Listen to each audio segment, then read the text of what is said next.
How was everyone's week? What did you guys do this week? Just busy, working, trying to be helpful where I can. And that'll be the extent of my comments today. How is Market Street this time of year? Look, there's all sorts of wild reports. I've gotten all sorts of inbound from people asking me if I'm like leaving Craft Ventures to do something at Twitter. No, it's not true. Jason and I are just pitching in and helping out while Elon establishes his permanent team at that company. Elon's the CEO. He's running it. He's the decider. He's making the decisions. And some of us are just kind of helping out in any way we can. And that's really the extent of it. It's a, very much part-time thing. We're just helping a friend. But It's been like blown up by the media into something much more than it actually is. It is 100% accurate. I am still doing my day job, podcasting, investing in 100 companies a year, just helping out on the margins. That's it. The end. I do want to try talking about one issue that's already public, because it's already been tweeted. So Elon had a tweet this morning about how there's now like an advertiser boycott going on. And this follows on the heels of a bunch of reports that came out over the last couple of days that supposedly there's been a big influx of like racist tweets. And Jason and I actually saw what was really going on, which was, it's all not true. I mean, what happened is that within hours of Elon taking over the company on Friday, there was a 4chan attack where basically people from this message board created bots to post hundreds of thousands of spam messages that contained racist words and epithets. And within hours, this has been detected. And Yoel, who runs the trust and safety implementation, he met with me and Jason, and Elon directed him to shut it down.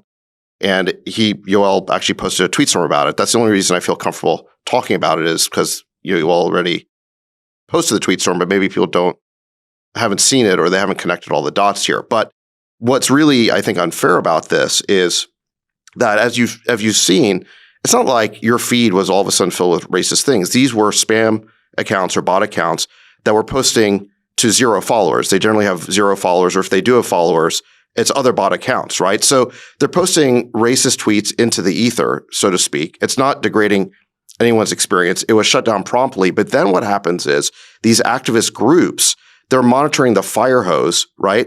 And so they publish a report saying that racist tweets have gone up 500% since Elon took over Twitter. The truth is, Elon hasn't even had a chance to change anything about the content moderation policies. He's posted that. Like, guys, I haven't changed anything about content moderation. Whatever the rules are, they're the same rules that existed prior to him taking over.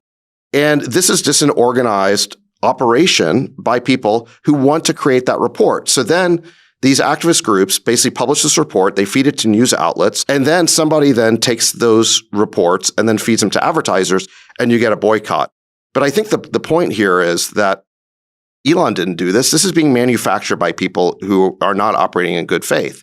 They're trying to manufacture an incident that they can then use to hurt the company. Yeah. And it was thwarted immediately and fixed. Have you guys seen episode 333 of the Lex Friedman podcast? He interviews Andrej Karpathy, who is really, one of the great minds of our time, particularly around AI and ML.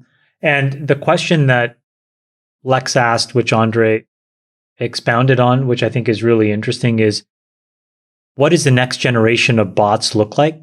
And I think where the problem gets very hard for all platforms, so this is not a Twitter-specific discussion, is that you can now generate such real lifelike human images that are unique.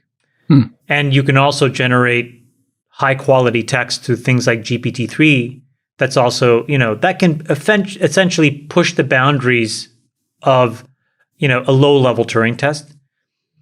I think the real problem over time for bots, for spam, for coordinated attacks on any platform is that when you use these tools, you're going to have to become very sophisticated in how you try to detect them and then to block them. It's a really interesting discussion between, two pretty meaningfully smart people. Karpathy was the head of autopilot at Tesla, right? Autopilot Vision. Yeah. So he's really smart. Yeah. I have no doubt that Elon is going to do a much better job stopping bots on Twitter once he has a chance to do it, because he's got this amazing team of AI engineers, and he's just going to be more focused on it. You know what I like the most about about what I heard this week is the idea that you can do either micropayments or subscription to third-party content providers. Because I think so much of my news feed is delivered to me through the Twitter app. And then I click on an article and then it's like a paywall or it's some sort of difficulty in kind of accessing the content. Having some integration there or some ability to kind of make a micro purchase to read an article is going to be, I think, a super feature. The other thing that I would love Twitter to experiment with is if you have a micropayments model to publishers, it would be great if you could publish content without a byline, a la The Economist, and see what that does to information quality. Right. You know, if you do not get any credit to your individual name for writing stuff, but instead it goes to the masthead publication, whatever it is, the Times, the Post, I think it could have a really important behavior change in how journalists cover the news. It's worth experimenting with, at least. And if you're paying them enough money, I think that you could probably demand that. Facebook could probably demand that today. You know, strip the byline away and it just says New York Times. Just like today, it just says The Economist. Yeah, it is The Economist is a very polarizing gig in journalism for that reason. There are going to be actually a lot of journalists who would prefer to have their byline taken off. One of the problems with journalism today is even if you're doing reporting in good faith, Chamath, and you put your byline on there, harassment, threats, et cetera, can become very acute if you're just covering certain topics. And so I actually think a lot of, writers and journalists would opt into this. They might prefer it. I think they should, because I think the two ends of the spectrum are better than this, gross middle that we have. One end of the spectrum is you have the New York Times, the Washington Post, and the Economist with no byline and no attribution to reporters. The other end is if you want to build a brand that's based on your name, go start a Substack. Yeah. And I think that there's a very good balance there. And the New York Times could syndicate that as well. But if you separate the two, all of a sudden the news becomes more likely to be truthful news versus,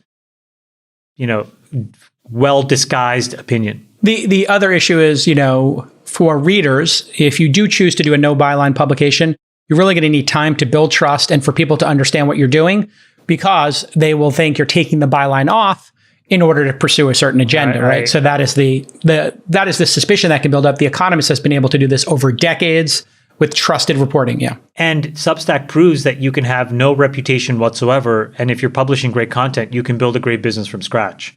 So yes, you don't need to pay your dues, quote unquote, by getting a byline at the New York Times to be a clever writer.